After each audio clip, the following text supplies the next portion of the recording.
जब स्टार्टिंग में मैंने आरडी वाला काम शुरू किया था ना, तो आरडी जो थी वो मेरी सबसे मिनिमम अमाउंट जो थी वो 500 की ही थी। और 500 को बढ़ाते बढ़ाते 1000, 1500, 2000 ऐसे करते करते करते करते आरडी में ऐसा है कि जब हमारे पैसे बढ़ते हैं ना, तो शौक भी धीरे धीरे हमारे बढ़ने लगते हैं। ऐसा अक्सर होता है ना कि जब भी थोड़ी सी भी सैलरी में इंक्रीमेंट होती है या हमें पता चलता है कि कहीं से हमें पैसे मिलने वाले हैं, तो हम पहले ही सोच लेते हैं और सोचते नहीं है। ये हमारा एक शौक जो है ना वो बढ़ जाता है, क्योंकि हमारे मन में ये भी सवाल आता है कि हमेशा अगर हम पैसे बचाते ही रहें, हमेशा अगर हम कंजूसी करते ही रहें, बचत करते ही रहें, तो आखिर किस उम्र में जाके हम शौक पूरा करेंगे। ये जो द्वंद है ना, ये हमारे दिमाग में चलता रहता है। और जैसे पैसे आए नहीं, हमारा शौक बढ़ जाता है, हमें नया फोन लेना है, हमें नई गाड़ी लेनी है, यहाँ तक कि हमें अब नए कपड़े भी खरीदने हैं। ये सारी काम जो है ना, उस समय के लिए जब तक पॉकेट में पैसा रहता है तब तक वो बहुत इंपॉर्टेंट लगता है और लगता है नहीं नहीं ये कोई फिजूल का काम नहीं, ये जरूरी है। लेकिन याद रखिए और एक बार ध्यान दीजिए कि जब तक पैसे नहीं थे तब तक कैसे काम चलता था।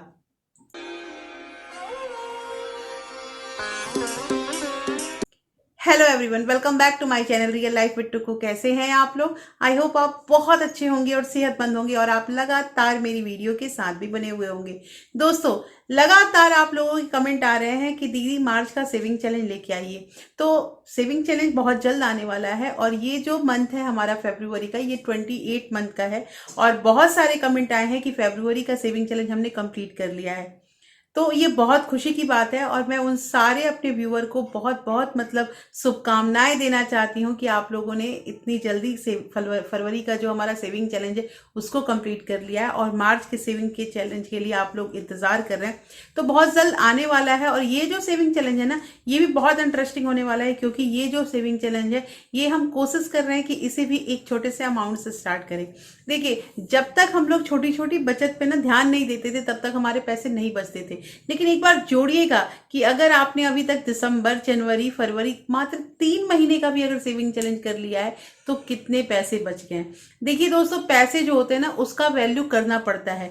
और ये पैसे बड़े हैं कि छोटे हैं, क्योंकि पता है ना कि छोटे छोटे पैसे ही जाके एक बार बड़े होते हैं। तो दोस्तों, आज की वीडियो बहुत इंटरेस्टिंग है, क्योंकि इस वीडियो में आपको कुछ ऐसे ही उपाय बताने वाली हूँ जिससे हमारे पैसे बचेंगे और हमें पता चलेगा कि इन पैसों को हम कहाँ से बचा के क्या क्या हमको करना है। दोस्तों, वीडियो स्टार्ट होने से पहले एक नम्र निवेदन है कि अगर आप लोगों ने अभी तक रियल लाइफ विद टुकू को सब्सक्राइब नहीं किया है तो प्लीज सब्सक्राइब कर लीजिए अपने इस चैनल को और साथ में जो बेल आइकन है उसे भी जरूर प्रेस कर दीजिएगा, ताकि ऐसे ही इंटरेस्टिंग वीडियो की नोटिफिकेशन आपको मिलते रहें। दोस्तों, वीडियो पसंद आए तो एक लाइक जरूर कर दीजिएगा। तो चलिए स्टार्ट करते हैं वीडियो को। सबसे पहली चीज यहाँ पे ये आती है दोस्तों कि जो पैसे हम बचा के रखते हैं ना, बचा के नहीं मतलब जो हमें खर्च करने हैं, लेकिन हमने जो तय कर लिया है कि हमें इतने पैसे जो है हमें अपने सब्जी पे खर्च करना है, इतना राशन पे खर्च करना है, तो ये जो हम अलग करके पैसे रखे हैं ना, इसको अलग करके ही रखिए। देखिए, मिक्स करने की कोई जरूरत नहीं है। मिक्स अगर हम कर देते हैं ना, और अगर हम सोचते हैं ना कि सारे पैसे एक ही जगह रखेंगे और वहीं से सारा कुछ खर्च कर लेंगे,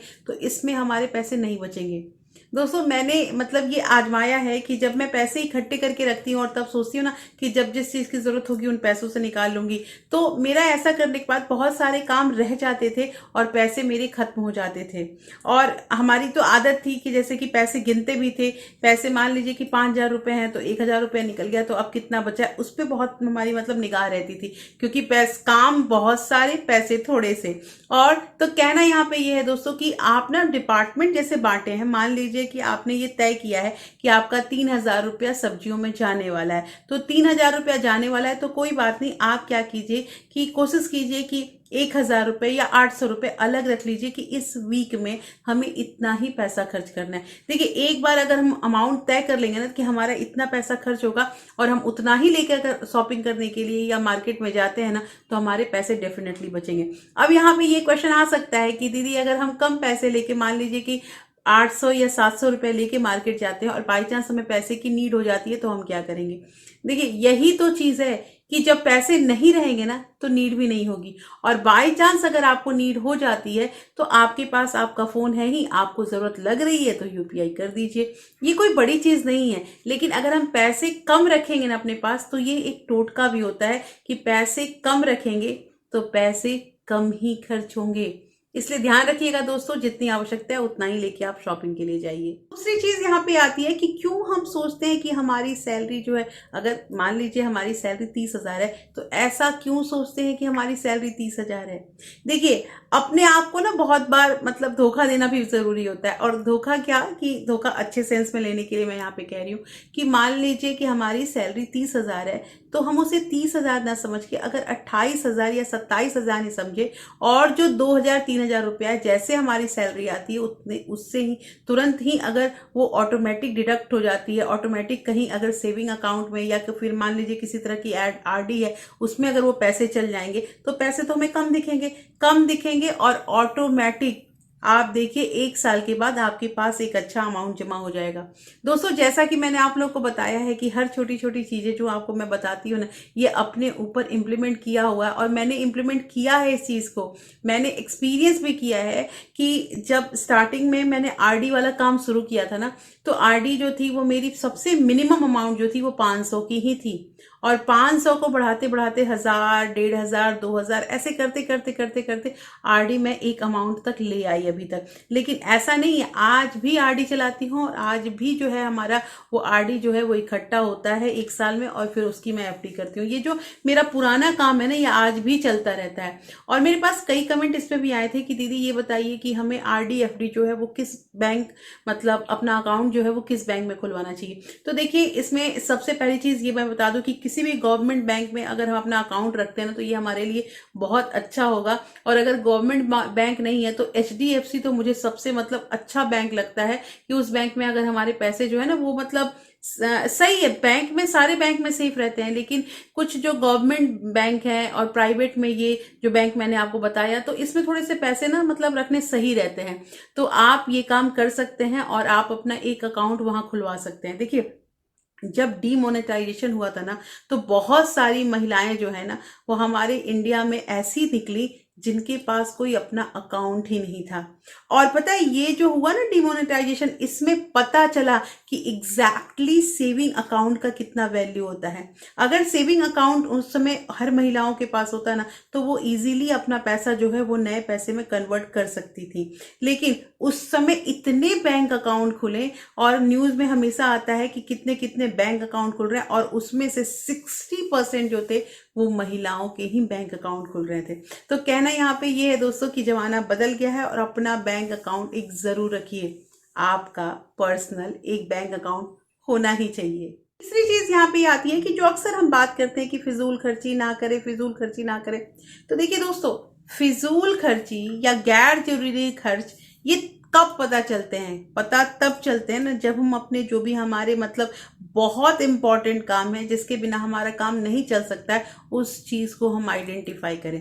हमारे जो जरूरी काम है ना उसमें पैसे अगर हमारे खर्च होते हैं तो वो मतलब उतना खर्चा भी नहीं है। और एक मैंने कहीं पढ़ा था कि अगर आज हम अपने फिजूल खर्च पे ज्यादा खर्च करते हैं, फिजूल खर्च ज्यादा करते हैं ना, तो एक टाइम ऐसा आ जाएगा कि अपने सही के खर्च के लिए हमें घर के कुछ सामान को बेचना पड़ेगा।